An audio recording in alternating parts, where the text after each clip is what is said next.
이 산소의 이제 이 운반 원리에 대해서 말씀을 드리려고 합니다. 산소의 이제 운반은 이제 크게 두 가지 방법으로 운반을 할 수가 있습니다.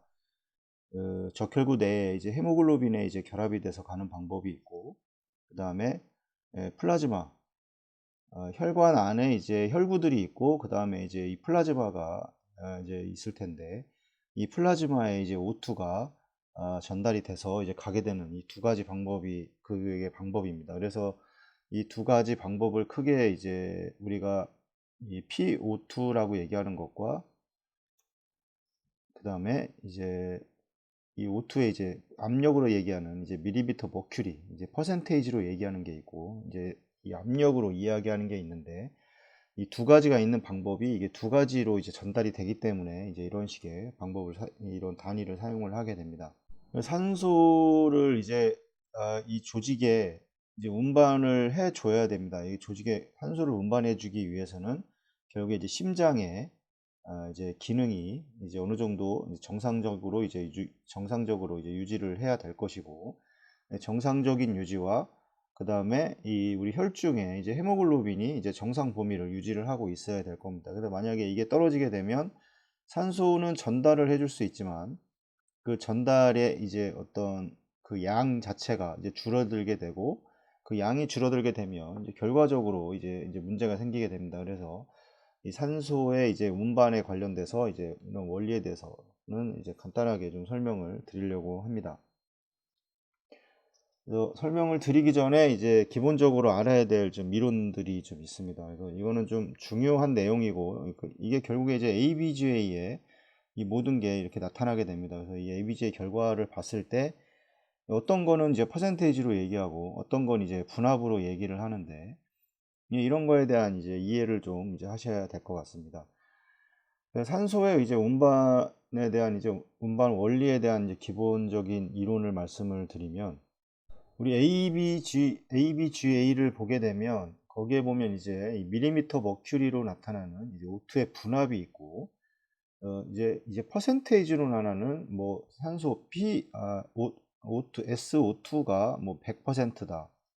아니면 뭐 95%다. 뭐 이런 식으로 나오는 게 있을 겁니다. 뭐 SbO2는 뭐 정상적으로 뭐 75% 정도 되는데, 이거에 대한 이제 퍼센테이지로 나눠지는 게 두 가지로 이렇게 나누어지게 됩니다. 이 O2 분압이라고 하는 거는 그래서 좀 그 의미를 좀 이해를 하셔야 되는데, 이제 O2 분압이라고 하는 거는 이 헤모글로빈 주변에 이제 O2의 양에 의해 이제 결정되는 압력입니다. 그러니까 이 말은 뭐냐면, 이 헤모글로빈과 결합하지 않은 이제 산소의 양에 의해서 이제 결정되는 압력입니다. 그래서 예, 분압이라고 하는 거는 분압과 이 퍼센테이지는 완전히 다릅니다. 이 분압이라고 하는 거는 이제 부분 압력이라고 합니다. 그래서 이걸 파셜 프레셔라고 하는데,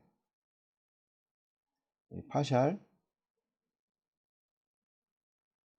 프레셔라고 그래서 이제 분압이라고 이렇게 이제 우리가 이렇게 이제 알고 있는 내용이고, 이 분압은 결국에는 이제 공기 분자에 의해서 형성되는 압력입니다. 그래서 이거는 이제 분압이라고 하는 거는 저번에도 말씀드렸지만, 어느 이제 이렇게 그 어떤 그런 뭐 풍선이라든 뭐 예를 들어 이렇게 동그라미 안에 이 공기의 분자가 이 벽을 잡고 밀어내는 이 압력이라고 생각을 하시면 됩니다. 그래서 이 안에 공기가 많다고 하면 더 많은 것들이 밀어내기 때문에 이 분압 자체가 이제 상승을 하게 되는 거고, 만약에 똑같은 이 범위 내에 이런 있을 때 여기에 공기의 숫자가 적다고 하면 분압은 이제 떨어지게 되는 겁니다. 그래서 이렇게 의미를 생각을 하시면 되고, 이거와는 반대로 산소 포화도라는 게 있습니다. 산소 포화도는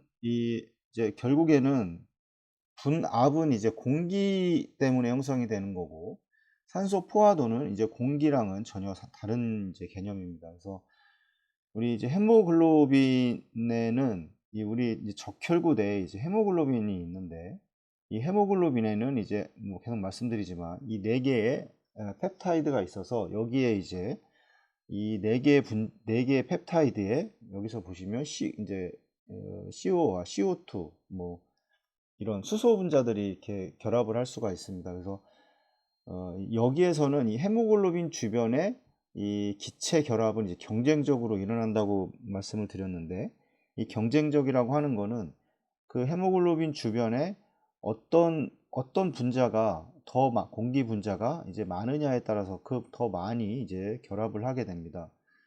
그래서 상식적으로 생각을 해보면 이제 이 폐포 주변에서는 이 산소가 풍부합니다.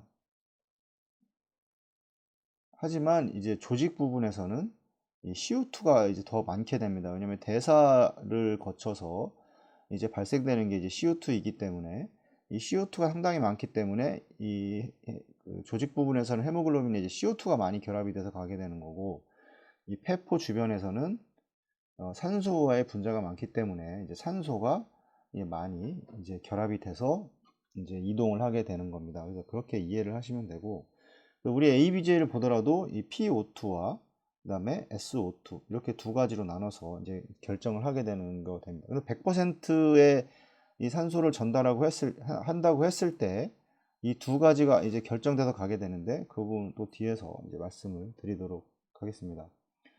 그리고 산소 포화도를 설명을 해보면 헤모글로빈은 4개의 펩타이드가 있고 거기에 4개의 산소 분자만 결합을 할 수가 있습니다. 거기에는 이제 나머지 이제 일산화탄소라던가 뭐 CO 이산화탄소라던가 뭐 이제 수소 이온이 이제 이렇게 붙을 수가 있는데,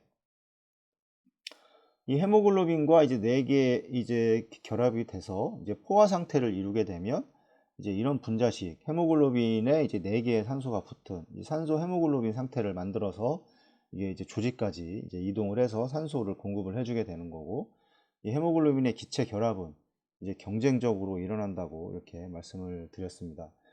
그럼 이제 포화 상태, 이 산소에 이제 포화 상태가 있을 거고, 이 어느 부분에서는 이제 산소를 이제 분리해내는 이제 해리 상태로 이렇게 이제 결합이 될 텐데, 그럼 이제 포화가 잘 된다는 거는 결국에는 그 말씀드렸지만 헤모글로빈 주변에 어떤 기체가 많냐는 겁니다. 그래서 결국에 이제 O2가 포화가 이제 많이 된다는 거는 이제 산소에서 이제 산소가 포화 상태, 이 산소 헤모글로빈 상태를 이루기 위해서는 그 주변에 산소가 많아야 됩니다. 그래서 O2의 분압이 그 주변에 이제 공기 O2로 형성되는 분압이 이제 높아야 될 것이고, 뭐 CO2라던가 뭐 수소 이온보다도. 그다음에 당연히 반대로 CO2의 분압은 이제 낮아야 될 겁니다.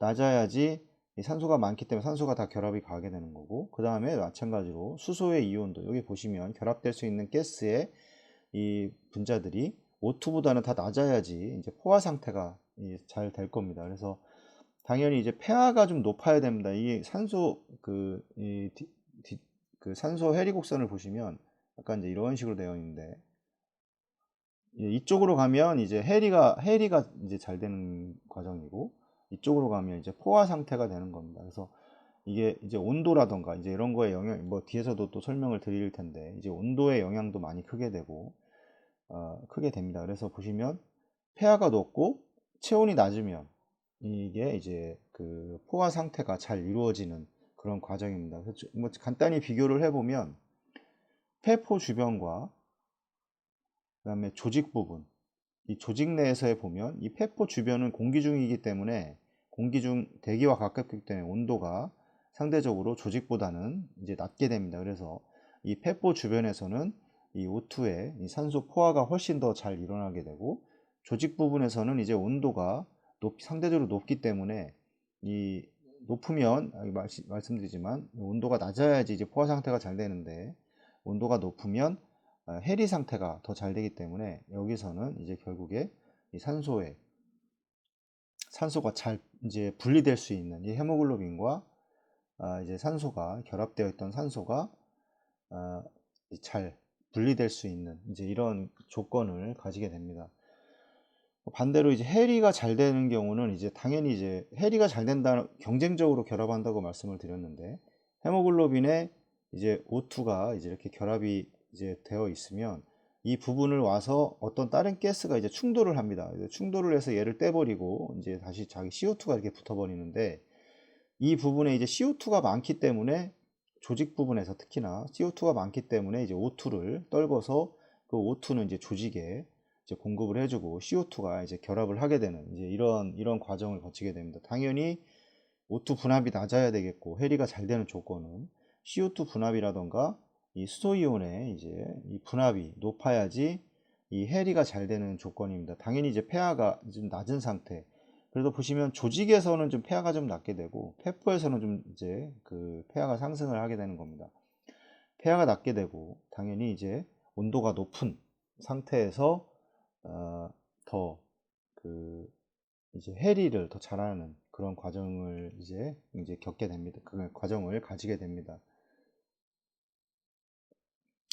그다음에 CO2와 이제 물이 반응해서 이제 수소 이온을 방출하기 때문에 이제 CO2의 양이 당연히 이제 이렇게 물과 이제 CO2가 반응해서 물이 이제 생성이 되게 됩니다. 그래서 여기서 이제 수소 이온은 이 과정에서 이제 수소 이온을 또 방출을 하기 때문에 이제 CO2 양이 증가한다는 거는 따라서 이제 수소 이온도 같이 이제 증가하게 된다는 것을 이제 이해를 하셔야 됩니다. 그래서 여기서 보시면 이제 CO2의 분압이 올라가니까 이제 수소 이온도 같이 이제 상승하게 되는 이제 이런 과정을 거치게 되고 여기서 중요한 거는 이 산소의 전달은 크게 두 가지로 전달이 됩니다. 헤모글로빈에 의한 이제 전달과 그 다음에 플라즈마에 녹아서 우리가 알고 있는 이제 분압이라는 걸 형성을 해서 이렇게 산 조직에 전달하는 이게 크게 이제 두 가지 방법을 이제 이용을 하게 되는 겁니다.